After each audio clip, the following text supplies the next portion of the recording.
Halo, jumpa lagi nih sama Abang Parku. Semoga kalian semua selalu diberikan kesehatan dan kebahagiaan ya. Kali ini Abang Parku akan membahas film yang diangkat dari kisah nyata berjudul 10 Days in Madhouse tahun 2015. Mengisahkan tentang jurnalis perempuan yang menyamar sebagai pasien rumah sakit jiwa, di mana dalam rumah sakit jiwa ini terjadi pemerkosaan dan ketidakadilan yang terjadi kepada perempuan. Ya udahlah ya, daripada lama, mending duduk santai, miringkan HP, dan let's play the story.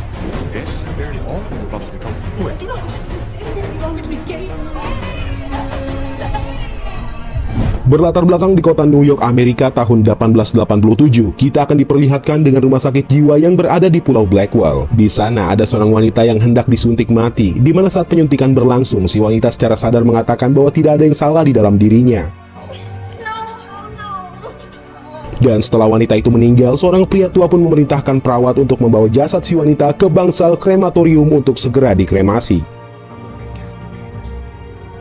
Adegan lalu berpindah kepada seorang jurnalis investigasi asal Pennsylvania bernama Elizabeth.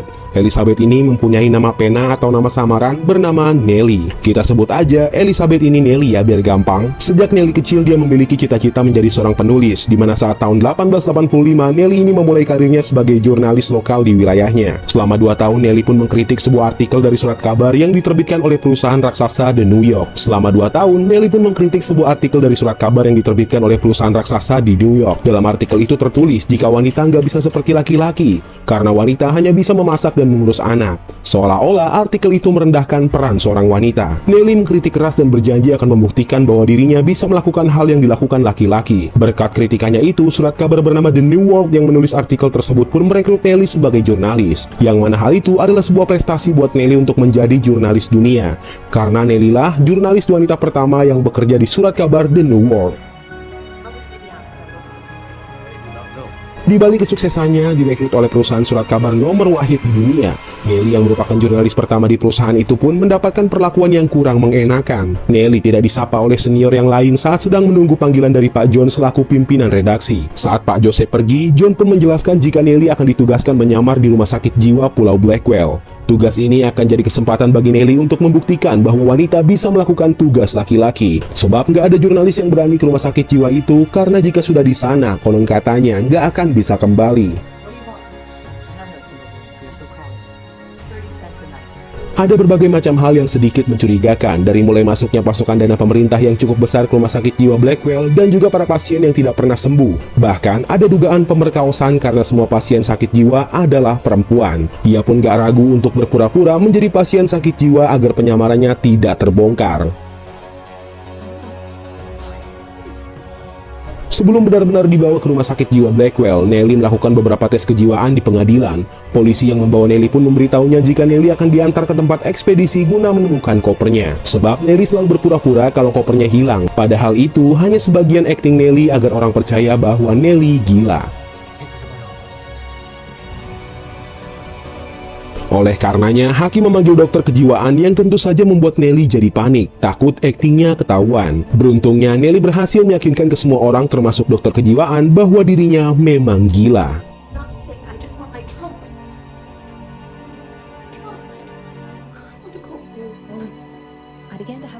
Atas keberhasilan akting Nelly, dia pun dibawa ke rumah sakit rujukan sebelum dialihkan ke rumah sakit jiwa Blackwell. Ia lalu menyamarkan namanya menjadi Nelly Brown, dan dari sinilah Nelly mulai menemukan beberapa kejanggalan saat berkenalan dengan sesama pasien. Ia bernama Anne Neville. Anne pun bercerita bahwa dirinya tidak menderita gangguan kejiwaan, melainkan hanya sakit biasa. Namun karena keluarganya nggak mampu untuk membayar biaya pengobatan, mendadak dokter mengklaim jika Anne Neville mengalami gangguan kejiwaan. Anne pun sudah beberapa kali menjelaskan kepada dokter dan suster di rumah sakit ini jika dirinya nggak gila, namun sepertinya mereka tidak menggubris pernyataan Anne. Enggak cuma itu aja, di rumah sakit itu Nelly juga melihat ada suster yang sedang membawa bayi dari pasangan suami istri. Tapi di sini Nelly belum mengetahui apa tujuannya. Maka dari itu tonton review film Bang Parku sampai habis ya, biar paham, karena Bang Parku akan menjelaskannya nanti. Kejadian atau kejanggalan yang Nelly alami pun selalu dia catat di buku harian kecil agar nantinya bisa jadi laporan kepada Pak John. Selang beberapa saat datanglah dokter yang bertujuan memeriksakan kejiwaan Nelly. Yang aneh di sini, dokter cuma memberikan beberapa pertanyaan, di mana tanpa alasan yang jelas si dokter langsung mengklaim jika Nelly mengalami gangguan kejiwaan.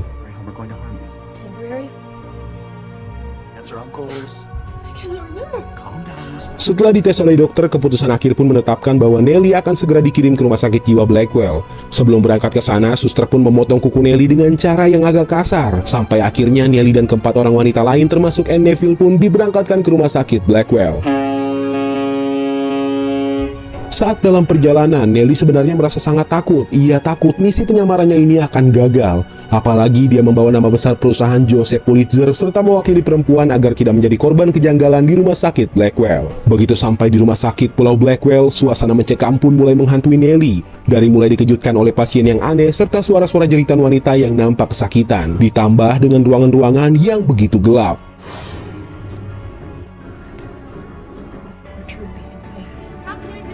Kemudian kita akan melihat perlakuan yang sangat kejam dari para dokter dan perawat, di mana mereka memandikan pasien di malam hari dengan menggunakan air es dan juga menggosokkan batu ke badan pasien. Parahnya lagi saat mereka dimandikan tepat pada musim salju yang dinginnya gila banget. Setelah dimandikan, Nelly pun ditempatkan di ruangan sempit dan gelap dengan menggunakan pakaian pendek dalam keadaan badan masih lepek.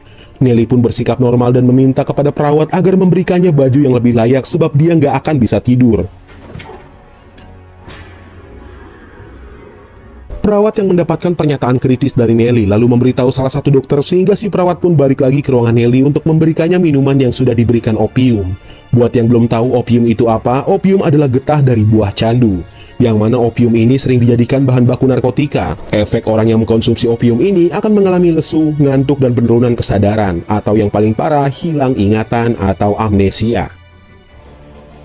Awalnya Nelly nggak mau meminum itu, tapi karena dokter bernama Anton mengancam, dia pun terpaksa meminumnya. Untung aja saat mereka pergi, Nelly memuntahkannya kembali. Di hari selanjutnya, para pasien pun diberikan sarapan yang dari tampaknya aja udah nggak layak, sebab mereka disajikan daging yang udah mulai membusuk. Tapi bagi pasien lama yang sudah terbiasa di sana, terlihat biasa aja memakan daging busuk tersebut. Layaknya bumi dan langit, saat pasien memakan daging busuk, para perawat malah diberikan makanan enak, sehat, serta bergizi. Dari mulai buah-buahan, susu segar, sampai nugget Kenzler. Hingga terjadi lagi perlakuan yang sangat tidak manusiawi, di mana seorang perawat meludahi rambut pasien ketika pasien itu nggak mau disuruh dan nurut sama dokter beserta perawat. Bahkan yang lebih gilanya lagi, mereka akan menghabisi pasien yang tak mau nurut tersebut. Yang paling gak masuk akal menurut Nelly, yakni ketika para pasien sakit jiwa berkumpul di suatu ruangan, namun mereka nggak boleh ngobrol satu sama lain. Untuk membaca saja, mereka harus duduk tegak selama 14 jam dalam keadaan mulut tertutup atau membaca dalam hati. Coba kalian bayangkan, kita duduk di KRL setengah jam aja rasanya udah pegel banget. Apalagi duduk tegak 14 jam, pasti nggak kebayang pegelnya. Makanya kebanyakan pasien rumah sakit jiwa Blackwell ini yang tadinya nggak gila, jadi gila beneran. Apalagi kalau mereka nggak nurut perintah dokter atau perawat, mereka harus siap dibawa ke bangsal penyiksaan.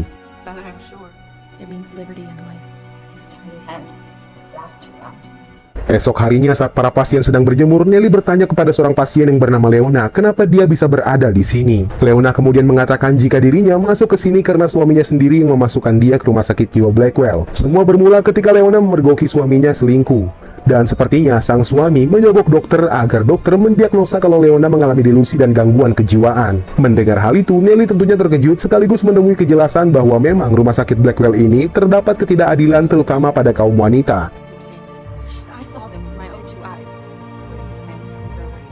Saat malam hari, nampak jelas suasana mengerikan diiringi suara-suara aneh. Namun Nelly tetap teguh dan tidak takut sama sekali.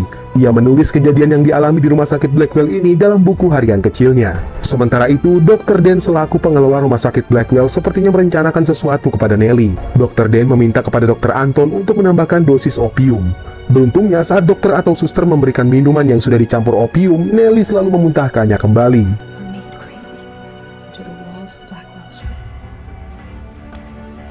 Selanjutnya, Nelly pun kembali menanyakan pasien lain yang ada di rumah sakit ini perihal kenapa dirinya bisa ada di sini. Dia bernama Desi.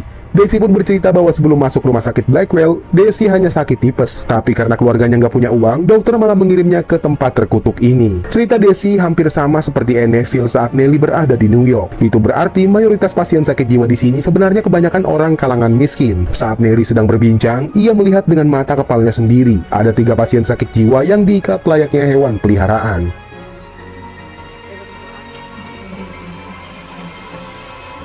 Beberapa hari setelahnya, ada pasien bernama Margaret yang kesal dengan perawat. Tanpa pikir panjang, dia menyiram air kepada perawat sehingga Margaret pun disiksa sampai akhirnya meninggal dunia.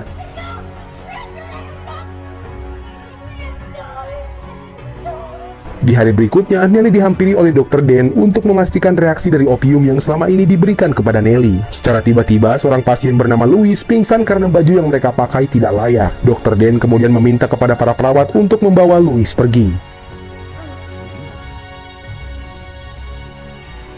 Dr. Dan yang melihat Nelly sangat peduli kepada Louis pun bertanya kepada Nelly apa hal yang dia ingat mengenai Louis. Tanpa ragu, Nelly pun bilang kalau Louis itu wanita asal Jerman yang gak lancar berbahasa Inggris. Nelly juga memastikan bahwa Louis adalah orang waras yang tidak sepatutnya berada di rumah sakit Blackwell ini. Perlu diketahui, Louis ini adalah pasangan suami istri yang anaknya diambil oleh suster di rumah sakit di New York atau rumah sakit rujukan, di mana sang suami menjauhi anaknya dari Louis karena Louis ini terkena baby blues. Akibat pernyataan Nelly yang seperti orang waras, Dr. Dan pun menambah dosis opium lebih banyak lagi kepada minuman Nelly.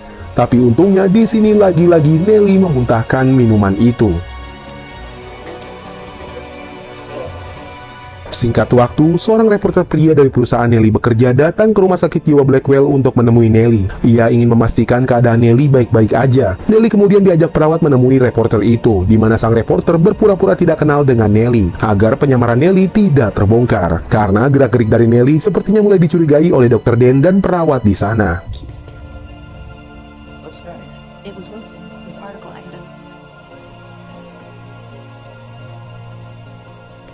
Hari demi hari, keadaan para pasien sangat memprihatinkan. Gak sedikit dari mereka yang jatuh sakit hingga akhirnya meninggal. Tentunya, Nelly sangat mengutuk keras kinerja para dokter dengan perawat yang sangat buruk dan tidak manusiawi. Dia berjanji akan menuntut masalah ini ke pengadilan. Namun sialnya, perilaku Nelly pun lambat laun mulai disadari oleh dokter. Mereka bertanya-tanya dan curiga siapa Nelly sebenarnya, sebab hanya dialah yang berani memberikan pernyataan kritis kepada dokter. Maka dari itu, Nelly akhirnya dibawa secara paksa ke ruangan khusus untuk disuntikan cairan opium dengan dosis yang sangat tinggi agar Nelly amnesia.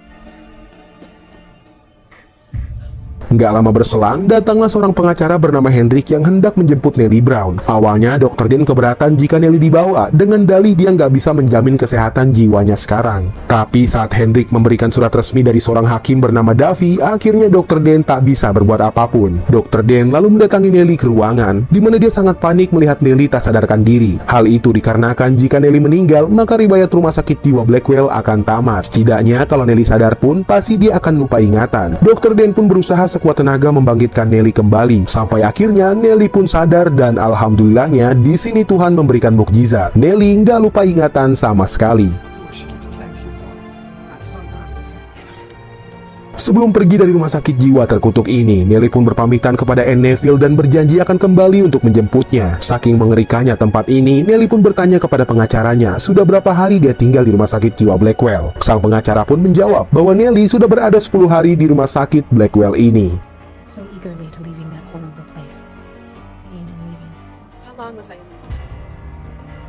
Seminggu kemudian, berita mengenai pengalaman Nelly selama 10 hari di rumah sakit jiwa Blackwell pun mulai tersebar ke penjuru dunia. Nelly juga mendadak jadi sosok yang viral karena dia bisa membuktikan bahwa wanita bisa melakukan lebih dari apa yang dilakukan oleh pria. Laporannya juga sukses membuat satu dunia mengagumi sosok Nelly dan membuat perusahaan Joseph Pulitzer untung besar. Berkat keberaniannya mengungkapkan ketidakadilan yang terjadi di rumah sakit Blackwell, wali kota dan anggota DPR yang lain mulai sekarang tak akan memberikan perbedaan antara pria dan wanita. Semua berhak mendapatkan keadilan. Pak John yang bertugas sebagai pimpinan redaksi pun memberikan cek dengan jumlah yang cukup besar kepada Nelly. Namun Nelly menolak dan memutuskan untuk menyumbangkan cek tersebut kepada panti asuhan. Nelly hanya meminta gaji pokoknya aja sesuai yang dijanjikan oleh Pak John saat dia wawancara kerja. Kemudian Nelly dipanggil oleh dewan juri untuk menjelaskan kondisi di rumah sakit jiwa Pulau Blackwell. Di sini Nelly pun bersumpah bahwa semua yang dia katakan adalah kebenaran. The job of a reporter is to tell the truth to bars and mockers and inside. But it wasn't easy to get in. But once in, Setelah mendengarkan kesaksian Nelly, para polisi beserta petinggi negara pun pergi menuju rumah sakit jiwa Blackwell, di mana hal itu membuat Dr. Dan dan para perawat panik setengah mati. Di sana, Nelly pun bertemu dengan Anne Neville yang masih mengingatnya. Gak seperti teman Nelly yang lain yang sudah tak bisa mengingat Nelly karena efek obat opium. Anne Neville pun bersaksi bahwa apa yang dikatakan oleh Nelly memang benar. Para perawat dan dokter di rumah sakit ini memperlakukan pasien layaknya binatang. Meskipun sebelumnya Anne Neville diancam agar tidak membongkar kejahatan para perawat dan dokter, Berkat Nelly, dia berhasil membuktikan bahwa kesaksian Nelly di rumah sakit jiwa Blackwell valid no debat.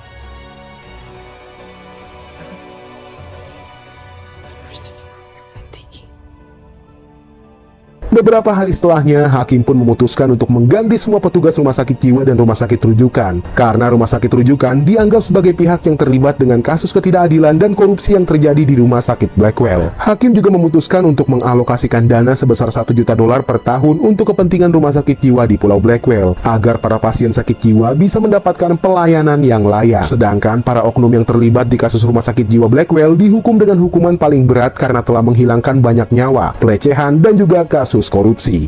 Was to cover up what had been going on in Blackwell's.